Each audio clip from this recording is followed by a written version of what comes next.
The story of lost papyri in ancient Egypt is not merely a tale of missing documents.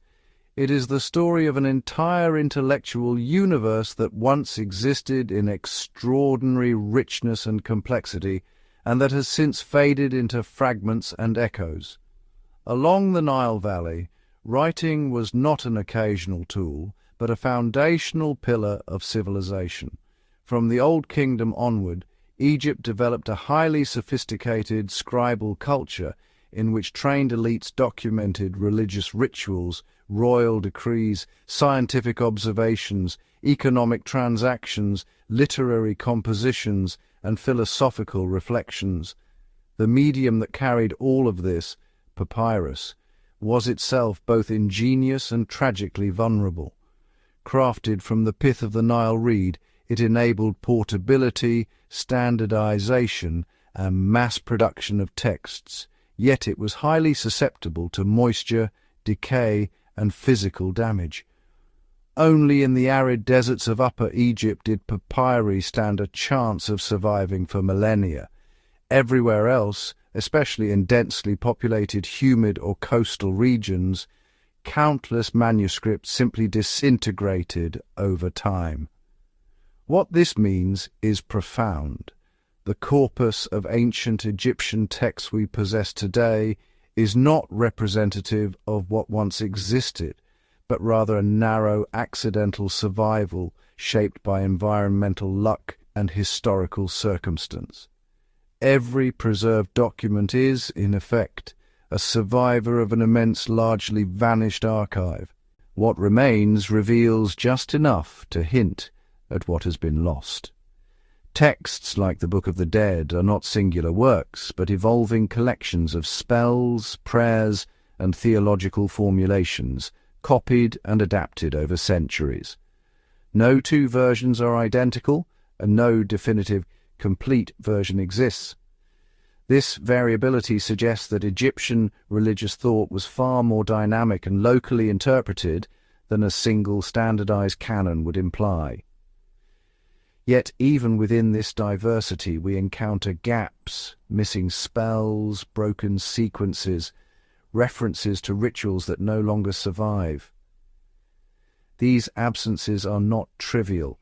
They indicate that entire strands of theological development have disappeared. Similarly, surviving medical texts such as the Ebers Papyrus and the Edwin Smith Papyrus demonstrate a level of empirical observation and procedural logic that challenges older assumptions about ancient medicine. They describe diagnoses, prognoses, and treatments with surprising precision. Yet scholars widely agree that these texts are themselves copies of earlier works, likely drawn from a broader corpus of medical knowledge that has not survived. The implication is striking. What we see as impressive may only be a fraction of a much more advanced and systematic tradition of Egyptian science. Beyond religious and scientific texts, there once existed a vast body of historical writing that has largely vanished. The fragments we possess, such as damaged king lists or partial administrative records, suggest that Egypt maintained continuous documentation of its political and social life. However, the detailed narratives that would have accompanied these records, accounts of military campaigns, diplomatic exchanges, internal governance, and societal change, are almost entirely lost. This absence is not due to a lack of documentation, but to the disappearance of the documents themselves. In some cases, we can detect the shadows of these lost works through later references or inscriptions that allude to earlier records. In others, the silence is complete. The administrative papyri that once tracked taxation, labor organization, construction logistics, and trade networks were produced in enormous quantities, yet most were discarded, recycled, or destroyed after their immediate use. Only exceptional sites, such as desert worker settlements, have yielded partial archives, and even these represent a minute fraction of what once existed. The daily functioning of one of history's most complex civilizations is therefore known to us only in outline, with the fine details irretrievably gone. The loss becomes even more dramatic when we consider centers of knowledge accumulation, such as the Alexandria Library. Established during the Hellenistic period, this institution sought to gather all known texts, including Egyptian works that may have been copied, translated, or preserved within its collections. It functioned not only as a repository, but as a hub of scholarship where texts were studied, compared, and expanded upon. Its eventual destruction represents one of the greatest intellectual losses in human history. The papyri housed there likely included works that existed nowhere else, including Egyptian religious treatises, scientific studies, and historical chronicles that were never duplicated beyond the library's walls. The loss of Alexandria is therefore not just the loss of Greek or Hellenistic knowledge, but also the disappearance of Egyptian texts that had been preserved or transformed within that cosmopolitan environment.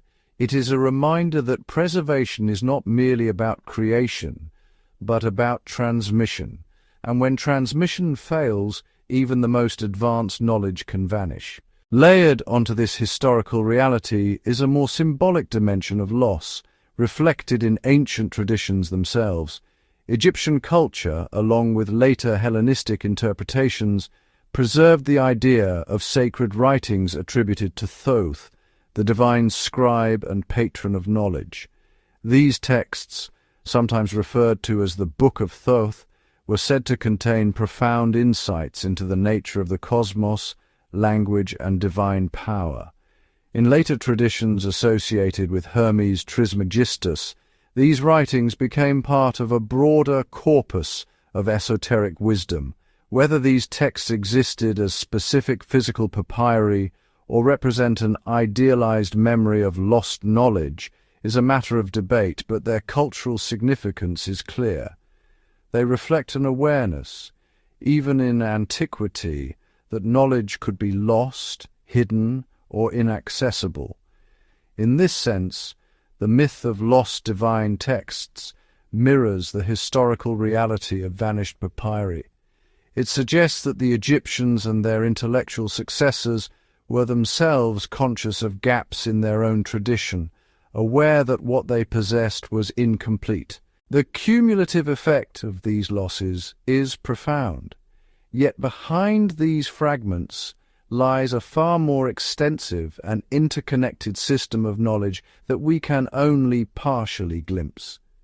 The philosophical reflections embedded in wisdom literature, the technical precision of medical and mathematical texts, the narrative richness of literary compositions, and the administrative complexity of bureaucratic records all point to a civilization of remarkable intellectual depth.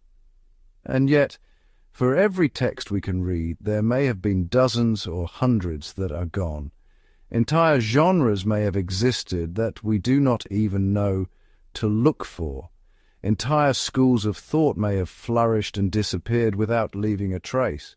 This creates a paradox. Ancient Egypt is one of the most documented civilizations of the ancient world, and yet its documentation is profoundly incomplete. In the end, the lost papyri of Egypt remind us that history is not only what survives, but also what has been erased. The silence between the fragments is as important as the fragments themselves. Each missing scroll, each broken line, each reference to an unknown text represents a boundary beyond which our knowledge cannot pass. And yet, within that boundary lies the possibility of a much richer understanding of human thought, creativity, and inquiry, one that we can only imagine, reconstruct in part, and continue to seek through the careful study of what remains. The story of lost papyri in ancient Egypt is not merely a tale of missing documents. It is the story of an entire intellectual universe that once existed in extraordinary richness and complexity, and that has since faded into fragments and echoes.